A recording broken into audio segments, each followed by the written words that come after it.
जल को बर्फ में बदलने में वक्त लगता है, सूरज को निकलने में वक्त लगता है। किस्मत को तो हम बदल नहीं सकते, किस्मत को तो हम बदल नहीं सकते दोस्तों, लेकिन अपने हौसले को किस्मत बदलने में वक्त लगता है। तो दोस्तों इसी के साथ गुड मॉर्निंग, और मैं संजय कुमार अपने आपके YouTube channel only study point SK में एक बार फिर आपका स्वागत करता हूं। दोस्तों आज की वीडियो स्टार्ट करने से पहले मैं आपको बता दूं कि वीडियो को जिन दोस्तों ने मेरे वीडियो को सब्सक्राइब नहीं किया, दोस्तों प्लीज़ सब्सक्राइब करें तथा शेयर करें और वीडियो को अंत तक जरूर देखें। तो दोस्तों वीडियो स्टार्ट कर रहे हैं। आज का टॉपिक है हमारा कंपाउंड इंटरेस्ट अर्थात चक्रवृद्धि ब्याज। देखिएगा दोस्तों, चक्रवृद्धि ब्याज आज का है। तो चक्रवृद्धि ब्याज होता क्या है, हमने लास्ट वीडियो में बताया था। एक वीडियो स्टार्ट करने पहले बता दूं कि लास्ट वीडियो में जैसे मैंने एक प्रॉब्लम हुई थी, एक क्वेश्चन था उसमें कि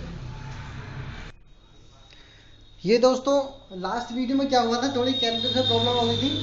ये 12.5 का दुगना करेंगे 12.5 इंटू 2, तो मैंने कितनी 24 कर दिया, 24 नहीं होगा 25 होगा ये वर्ष, यानी कि कितने साल में वो दुगना हो जाएगा। देख लें लास्ट वीडियो थी इससे पहले, तो उसमें कितना 25 साल उसका आंसर। तो दोस्तों ये होता है चक्रवृद्धि ब्याज। चक्रवृद्धि ब्याज होता क्या है कि साधारण ब्याज में तो क्या होता है कि जो हम मूलधन जमा करते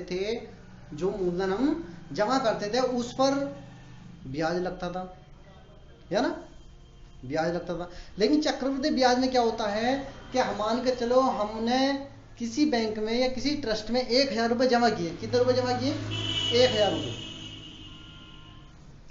अब 1000 जमा किए तो 1000 जमा करने पर क्या होता है कि उस पर 10% का ब्याज लगा। तो 10% के साधारण ब्याज में क्या होता था, 10% ब्याज लगे कितना हो जाएगा, इसका 10% होगा, देखो 1000 और 10/100, क्लियर, 100 रुपए, क्लियर है। तो ये तो था साधारण ब्याज में, क्या था ये साधारण ब्याज में। लेकिन कंपाउंड इंटरेस्ट में ऐसा नहीं होता है। कंपाउंड इंटरेस्ट में क्या होता है कि ब्याज पर भी ब्याज लगता है। क्या होता है? ब्याज पर भी ब्याज लगता है, यानी इंटरेस्ट ऑन इंटरेस्ट, क्लियर। देखो इसमें क्या होता है, प्रिंसिपल होता है, ये क्या होता है, प्रिंसिपल यानी कि मूलधन होता है, क्लियर। और इसमें अमाउंट होता है जिसके बोलते हैं मिश्रधन। क्या बोलते हैं? मिश्रधन, क्लियर। रेट होती है यानी कि दर होती है। अब दर होती क्या है, दर होती वार्षिक यानी 1 साल का मूलधन यानी 1 साल का ब्याज। क्या होती है? 1 साल का ब्याज, क्लियर। रेट हो गई, अमाउंट हो गया, प्रिंसिपल हो गया। तो समय होता है, क्या होता है, समय। एन भी कह देते हैं या टी भी कह देते हैं इसे, एन या टी समय होता है। समय भी ये वार्षिक हो सकता है, छमाही हो सकता है, इस तरह से होता है, क्लियर। अब देखो दोस्तों मैं आगे बताऊं,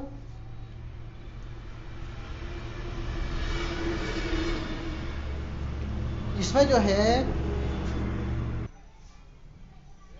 दो साधारण यानी चक्रवृद्धि ब्याज जो होता है, हम कह सकते हैं कि चक्रवृद्धि ब्याज यानी कंपाउंड इंटरेस्ट और सिंपल इंटरेस्ट, ये जो चक्रवृद्धि ब्याज है ये साधारण ब्याज से छोटा नहीं हो सकता, ये बड़ा हो सकता है या बराबर हो सकता है, क्लियर है।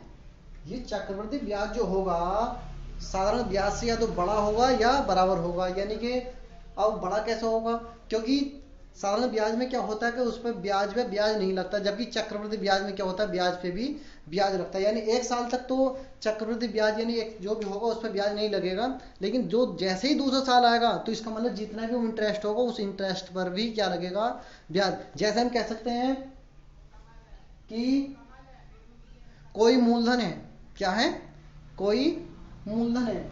अब इस मूलधन पर मान के चले कि 3 साल के लिए मूलधन है कोई और आर दर से आर रेट है कोई और 3 साल के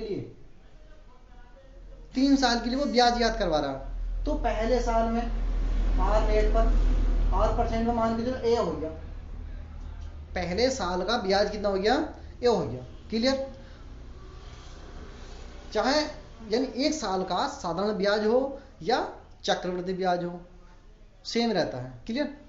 देखो अब दूसरा साल आता है। अब दूसरा साल जो आया, दूसरे साल में ए लगा, यानी ये जो मूलधन है इस मूलधन पर जो ब्याज लगा वो क्या आ गया, ए हो गया। रेट यही है 8%। क्लियर? अब एक बात तो ये चक्रवृद्धि ब्याज है, चक्रवृद्धि ब्याज में यानी पहले साल में तो इस पर ब्याज लगा, ए आ गया। क्लियर? और जब दूसरा साल लगा तो दूसरे साल में इस पर मूलधन पर तो लगेगा ही, मूलधन पर ये लगा लेकिन इस पर भी लगेगा। सही है? ये जो ब्याज आया था ये इस पर भी लगा, इस पर ब्याज जब लगेगा आर परसेंट पर, जब आर परसेंट पर लगेगा तो कितना हो जाएगा, बी। समझ में आ रहा है? क्लियर? अब देखो वो कहते 3 साल का, ये हो गया 1 साल का, ये 2 साल का। अब तीसरे साल का निकालने हैं। क्या निकालने हैं? तीसरे साल का। तीसरे साल का जितना भी है 1 2 3 4 इन चारों पर ब्याज लगेगा।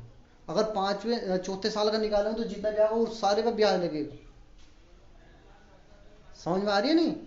देखो अब इस पर ब्याज लगेगा, यानी इस मूलधन पर ब्याज लगेगा तो इस कितना हो जाएगा, ए। इस वाले मूलधन पर लगा ब्याज। क्लियर हो गया? ओके, इस पर लग गया। अब इस पर भी लगाओ तो ए पर ब्याज लगेगा, तो देख ए पर बी लगा तो ए पर इस वाले पर ब्याज कितना आ गया, बी। ये क्लियर हो गया? ये हो गया, 2 पर हो गया। ठीक, अब क्या लगा, ए और बी लगा, इस पर ब्याज लगेगा, ए का कितना हो जाएगा, बी। ये हो गया। अब ये बी रह गया, बी पर ब्याज लगेगा तो इस पर कितना हो जाएगा, सी। ये हो गया हमारा तीसरे साल का, ये दूसरे साल का, ये पहले का। तीनों साल का ब्याज अलग अलग आ गया। अगर हमने ये टोटल जोड़ दिया, तो ये किधर क्या हो जाएगा, कंपाउंड इंटरेस्ट। क्लियर है? समझ में आ रही नहीं? ये हमने ये सब जोड़ दिया तो क्या हो जाएगा, कंपाउंड इंटरेस्ट। अगर हमने केवल ये जोड़ा, इतना ये लगा दो इस तरह, ये हो जाएगा सिंपल इंटरेस्ट। क्लियर है नहीं? ये हो गया सिंपल इंटरेस्ट। सही है? और ये टोटल जोड़ दिया हो गया कंपाउंड इंटरेस्ट। अब एक चीज और आती है, अंतर आता है, तो इसका ये लगाएंगे केवल ये ऊपर का छोड़ गए, साधारण ब्याज छोड़ गए, ये नीचे का जो होगा ये हो जाएगा CI यानी कंपाउंड इंटरेस्ट अंतर SI, सिंपल इंटरेस्ट। क्लियर है कि दोस्तों? ये बात समझ आ गई दोस्तों? ये हो गया हमारा साधारण ब्याज। देखो एक बार वो बता देता हूं मैं इसे।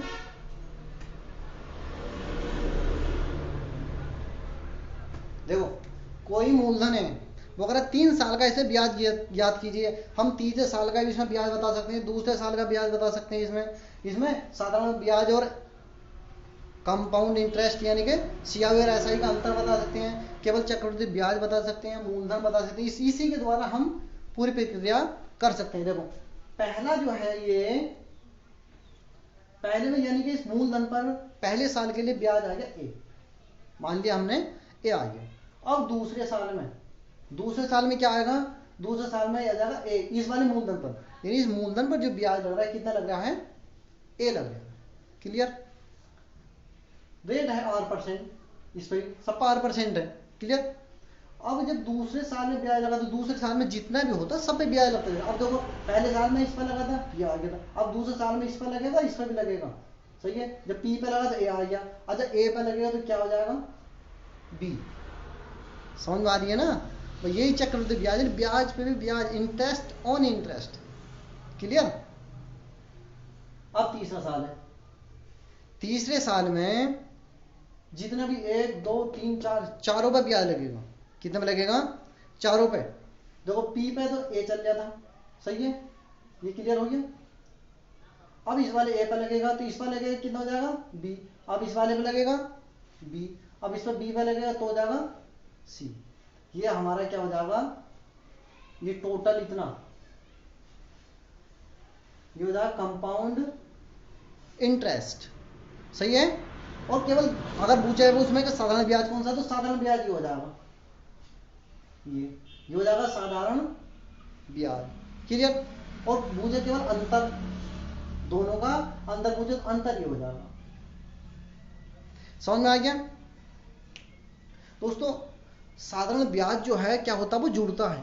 साधारण ब्याज क्या होता है, इस तरह से जुड़ता है। लेकिन कंपाउंड इंटरेस्ट जो होगा, कंपाउंड इंटरेस्ट क्या होता है, मल्टीपल होता है। कैसे, देखो हमने छोटी क्लास में पढ़ा था कि एक फार्मूला होता है ए बराबर पी। क्या होता है, ए बराबर पी 1 प्लस आर अपॉन 100 की पावर एन।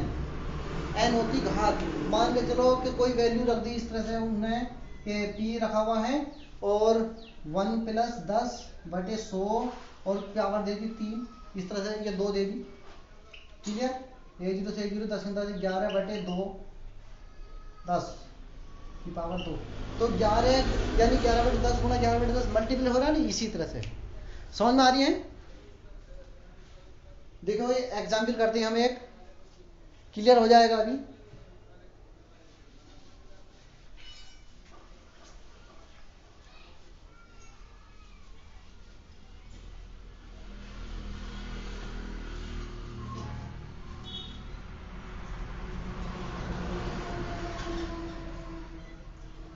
देखो कोई क्वेश्चन है कि रेट मान ली हमने कितनी 10%। रेट कितनी मान ली हमने 10%। समय हो गया 2 वर्ष। समय कितना है 2 वर्ष। तो वो कह रहा है रेट तुम्हारे सामने है, टाइम तुम्हारे सामने है, तो इसका क्या याद करना है, यानी अमाउंट यानी मिश्रधन और मूलधन का अनुपात ज्ञात कीजिए। यानी अमाउंट और अमाउंट रेशियो प्रिंसिपल, है ना। देखो ये दे रखा 10%। अब एक चीज में आती होगी इसकी तो भिन्न होगी, कितनी हो जाएगी, यानी 10 बटे 100। इसका मतलब क्या होगा 10 बटे 100। इसका फ्रैक्शन जो होता है 1 0 काट दिया यानी 1 बटे 10। इस 10% का मतलब कितना, 1 बटे 10। 1 बटे 10 यानी 10 से 11। कितना, 10 से 11। लेकिन कितने साल का, 2 साल का, इसलिए फिर बार करो 10 से 11। अब देखो 10 दाई 100, 11 क्या 121। सही है। तो ये जो होगा ये क्या है हमारा प्रिंसिपल, और ये क्या है हमारा अमाउंट। ये रख सकते हैं यहाँ पर 121 बटे 100। 121 बटे 100। एक तरीका तो ये भी है। हम चाहे तो फार्मूले से भी कर सकते हैं। देखो इस पे देखो फार्मूले किस तरह करेंगे, ए बराबर पी 1 प्लस आर अपॉन 100 की पावर एन। ये दे रखा है ए बराबर P bracket 1 plus R upon 100 की पावर एन।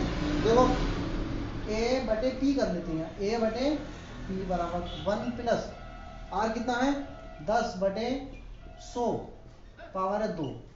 1 0 से 1 0 10 10 10 और 1 11 बटे 10 की पावर 2।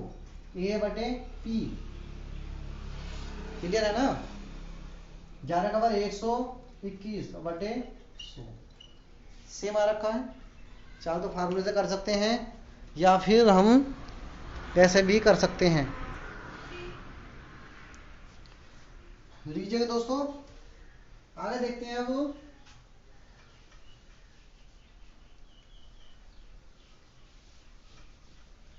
इसी टाइप से एक और निकालते हैं हम।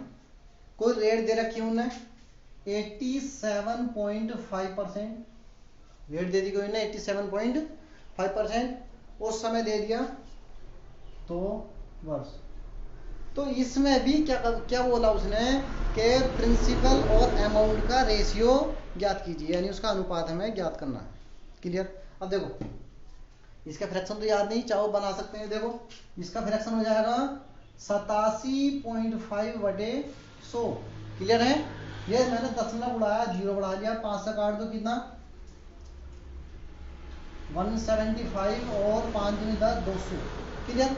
अभी कट जाएगा 25 से 25 अट्ठे 200 और 25 सत्ते अर्थात 7 बटे 8। इसकी फ्रैक्शन आ गई, यानी 8 और 7 15, अर्थात वैल्यू जो बन जाएगी 8 और 8 से कितनी, 8 7 15। समझ में आ रही है ना। ये 1 साल का हो गया, लेकिन कितना 2 साल का बोला उन्होंने, तो 8 से फिर दोबारा कितना हो जाएगा 15। क्लियर है। देखो 8 अट्ठे 64 और 15 15 का करेंगे 225। क्लियर है दोस्तों, समझ में आ रहा है नहीं। ये हो गया, तो ये हो जाएगा हमारा क्या, प्रिंसिपल। क्या हो जाएगा ये हो जाएगा अमाउंट। आराम से रेशियो निकाल सकते हैं। अब इसी क्वेश्चन में वो और कह सकता है कि इसमें वो बोल देगा, क्वेश्चन इस टाइप से बना देगा कोई, यानी हमें इसका जो है मिश्रधन ज्ञात करवाने लगे। क्या ज्ञात करवाने लगे, मिश्रधन। तो हम इसका मिश्रधन ज्ञात करने के लिए क्या है कि वो उसमें वैल्यू दे देगा। जैसे क्या देगा, 64 आया, मिश्रधन ज्ञात करवा लेगा, कह देगा इसका जो मिश्रधन है कितना, 512 है।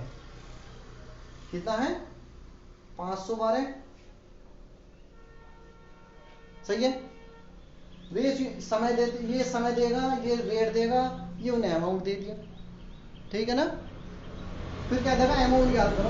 क्या कह देगा वो, अमाउंट ज्ञात कीजिए। तो अमाउंट के कहने मतलब ये हमारा मूलधन है, और वो मूलधन उसने दे रखा 512 है। तो 64 बराबर कितना हो गया, 512।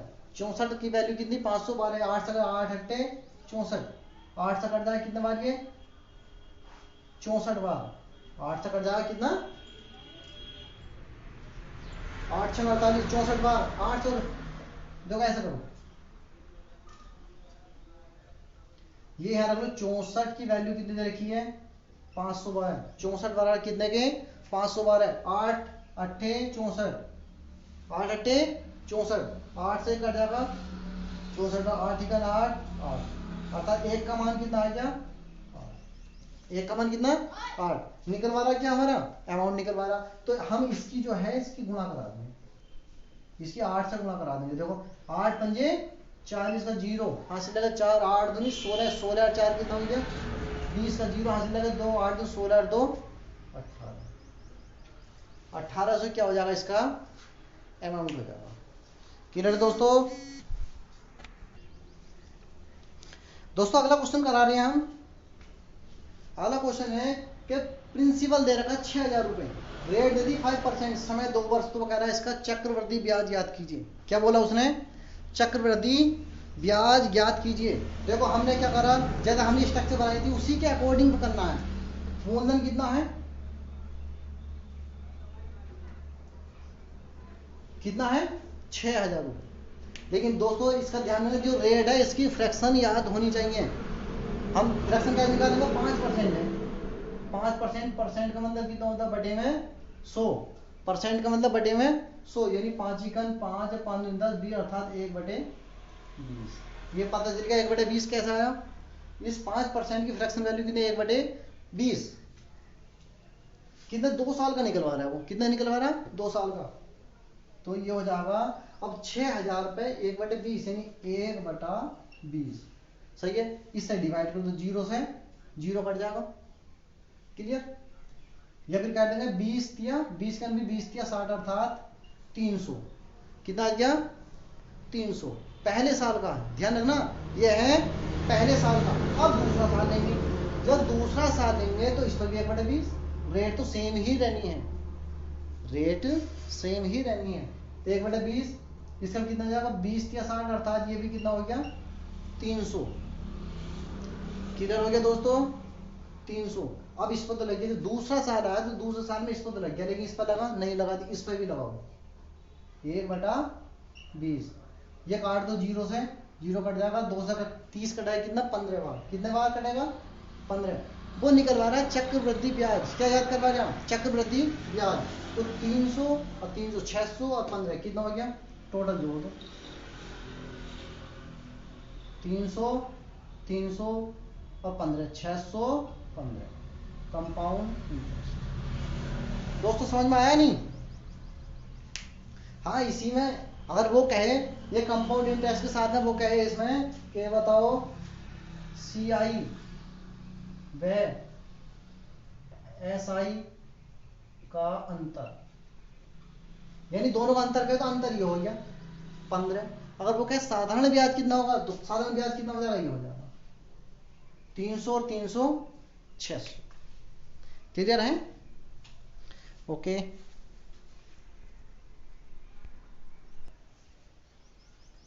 लीजिएगा दोस्तों, अगला क्वेश्चन है, वो कह देगा मूलधन है 5000 रुपये, रेट है 10%, समय है 2 वर्ष, और निकालना क्या है, कंपाउंड इंटरेस्ट निकालना है, सिंपल इंटरेस्ट निकालना है, और कंपाउंड इंटरेस्ट और सिंपल इंटरेस्ट का डिफरेंस निकालना है। दोनों का अंतर हमें ज्ञात करना है ना?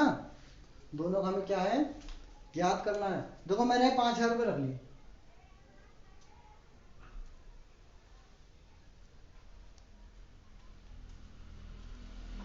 कितने रख दिए, 5000 रुपये, 2 साल है 10%। अब 10% का फ्रैक्शन क्या होगा, 10% का फ्रैक्शन यानी कि 10/100, एक जीरो कट गया अर्थात 1/10। समझ में आया? तो इसका पहले साल 1/10, 1/10 का मतलब 1 जीरो से 1 जीरो कटे कितना आ गया, 500। पहले साल का ब्याज कितना आ गया, 500 रुपये। कितना आया, 500 रुपये। अब दूसरा साल लेते हैं, दूसरे साल का भी 1/10, फिर इसका 500 हो गया, दूसरे साल में कितना हो गया, 500 हो गया। अब दूसरे साल में ये 500 पर हो गया तो हम देखेंगे कि यानी 5000 रुपये तो ब्याज लगा, लेकिन ये जो 500 है इस पर तो ब्याज लगेगा इसमें, तो इस पर लगा दो 1/10, जीरो से जीरो कटे कितना आ गया, 50। 2 साल तक क्लियर हो गया, 2 साल के बोला ना। अभी हम जो है कुछ काफी सारे सवाल कर रहे हैं 2 साल तक के, तीसरे साल में बाद में देखेंगे। क्लियर? ये हो गया। अब निकालना है हमें क्या, कंपाउंड इंटरेस्ट। क्या निकालना, CI। तो 500 और 500 कितना हो गया, 1000 और 50, यानी CI कितना हो जाएगा, 1050। क्लियर है? हमें निकालना SI, सिंपल इंटरेस्ट। 500 500 कितना हो गया, 1000। सही है। हमें निकालना अंतर, अंतर निकालने कितना आ गया, 50। दोस्तों इसके द्वारा हम काफी सारे पॉइंट निकाल सकते हैं। सही है ना?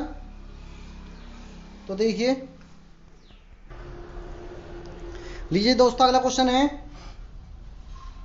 किसी धन पर 12.5% की यानी कंपाउंड इंटरेस्ट की दर से दूसरे वर्ष का चक्रवृद्धि ब्याज यानी कंपाउंड इंटरेस्ट 540 रुपए है, तो 2 वर्ष का मूलधन तथा मिश्रधन ज्ञात कीजिए। सही है। सेम ऐसे ही है जैसे पीछे कराया हमने। अब देखो थोड़ा सा इसमें डिफरेंस है, क्या है, तो मूलधन नहीं दिया हुआ है। सही है। हमें मूलधन और मिश्रधन दोनों हमें क्या करने हैं, ज्ञात करने हैं। क्लियर दोस्तों? अब 12.5% है। सही है। पहले तो हम इसका फ्रैक्शन निकालेंगे, 12.5%, 12.5 इसका परसेंट हो जाएगा कि 1/8, या निकाल सकते हैं। देखो बटे 100, 0 × 1000 हो गया, और 25 चौका 100 40 हो गया, 25 चौका 100 25 बन 125, और 5 × 5 5 × 8 40, 1/8। समझ में आ गया ना? 12.5% की फ्रैक्शन वैल्यू जो हो जाएगी 1/8 हो जाएगी। क्लियर है? अब देखो इसमें मूलधन हमें दिया नहीं, पहले क्या होता था, मूलधन हमारे पास है इस तरह से, इसके अंदर मूलधन होता था, आराम से लगाया उसमें करते थे, लेकिन मूलधन ही नहीं है, इसमें मूलधन ही नहीं है। तो क्या करेंगे, हमेशा याद रखना 2 वर्ष का क्या जाए वो, और रेट फ्रैक्शन वैल्यू नीचे कितनी है, 8 आई है। कितनी आई है, 8। तो हम ऐसी वैल्यू मानेंगे कि हम ये इस तरह से आता है ना, ये इस तरह से कर दे, ये 1/8 आएगा। तो ऐसी वैल्यू यहाँ पे रखेंगे जो इससे कट जाए। मान तो हम 100 भी सकते हैं, 1000 मानेंगे, लेकिन 1000 या 100 मानेंगे तो काटने में यानी कि सोल्व करने में जो है हमें ज्यादा प्रॉब्लम होगी। तो ऐसी संख्या मानेंगे बिल्कुल सटीक। देखो 1/8 है, अगर 8 का वर्ग कर दूं मैं, यानी कि 2 साल है, वर्ग इसलिए करने 2 साल का है, तो 8 का वर्ग कितना हो गया, 64। 8 का वर्ग कितना हो गया, 64। आप देखो 8 × 8 = 64, 8 × 8 = 64, 8 हो गया। ऐसे ही हो जाएगा इसका 1/8, यानी 8 × 8 = 64। समझ में आ रहा है ना? 8 × 8 = 64, 8 × 8 = 64। अभी इसमें भी तो लगेगा दूसरे साल में 1/8, 8 से 8 कटे कितना हो गया, 1। समझ में आ रही? ये पहले साल का, और ये दूसरे साल का। निकलवा क्या रहा है, मूलधन और मिश्र धन, सही है। लेकिन मूलधन मिश्र धन तब निकालेंगे, पहले ये क्या कंपाउंड इंटरेस्ट, तो पहले कंपाउंड इंटरेस्ट निकालना पड़ेगा। कितना, 8 8 16, 16 एक 17, ये पूरा टोटल ये 8 और 8 16 एक 17, कितना हो गया 17, सही है। यही है ना क्यों दोस्तों, सॉरी, ये कह रहा है कंपाउंड इंटरेस्ट दूसरे साल का है, कितना का, ये टोटल का नहीं, दूसरे साल का, केवल इतना। तो 8 और 1 कितना हो गया 9, उसका ध्यान नहीं देता, हमने टोटल जोड़ दिया, टोटल नहीं जोड़ा, दूसरे साल का, ये पहले साल का, ये दूसरे साल का, 8 और 1 9, यानी हमारा ब्याज हो गया 9, उसने कितना दे रखा 540, कितना दे रखा है 540, तो 9 9 6 54 60, एक की वैल्यू कितनी आ गई 60, एक की वैल्यू 60 आ गई। तो अगर मैं इसमें रख दूं, यहाँ पर गुणा कर दूं 60, सही है, तो ये हो जाएगा, तो 0 ऐसे लगा दो, और 6 चौक 24 का 4 हासिल लगे 2, 6 36 और 2 38, 3840 रुपए क्या आ गया, इसका मूलधन आ गया। बात समझ में आ रही है ना। दूसरे वर्ष का दे रखा था, इसलिए हमने दूसरे वर्ष वाले से ही तुलना करी, क्लियर। एक कमान आएगा 60, एक कमान 60, हमने 64 से गुणा करा दी, 60 की आ गया हमारा 3840। लेकिन अभी हमें मिश्र धन भी और ज्ञात करना है, सही है। क्या याद करना है, मिश्र धन। अब एक बात सोचो, मिश्र धन हम ज्ञात करेंगे, ये जो है क्या है, मैंने इधर रख दिया P, मूलधन 3840, ये मूलधन हो गया। अब मूलधन में अगर हम ब्याज जोड़ दें, मूलधन में अगर हम ब्याज जोड़ दें तो क्या बन जाएगा, क्या बन जाएगा, मिश्र धन बन जाएगा। बनेगा नहीं बनेगा, या दोस्तों ऐसा कर लो, इसमें ऐसा कर लेते हैं, ये मूलधन है कितना 64 मूलधन है, 8 8 16 17, यानी ये तो हो गया हमारा मूलधन, ये हो गया हमारा CI। अब ये टोटल को अगर हम जोड़ देते हैं, अमाउंट बन जाएगा, नहीं बन जाएगा, 7 4 11 के हंस ले, 6 7 1 8 81, 81 क्या हो गया हमारा अमाउंट, क्या हो गया ये अमाउंट, सही है। अब 81 दे रखा है, सही है। एक की वैल्यू कितनी 60, अगर मैं इसकी गुणा 60 से करा दूं तो हो जाएगा, नहीं 0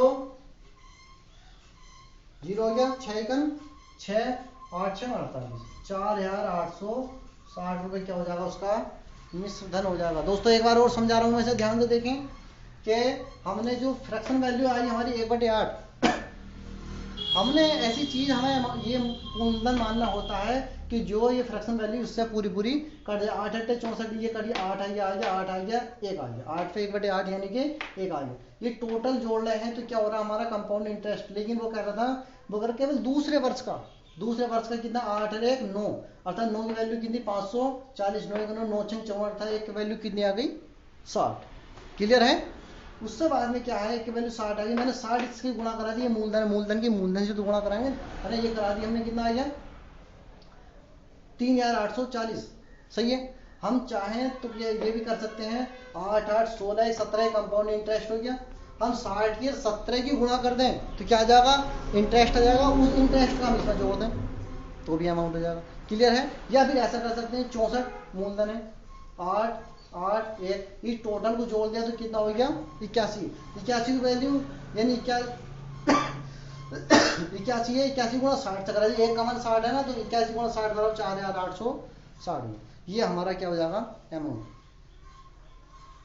तो दोस्तों आज के लिए इतना ही काफी है, अगला टू भी नेक्स्ट क्लास में कराएंगे।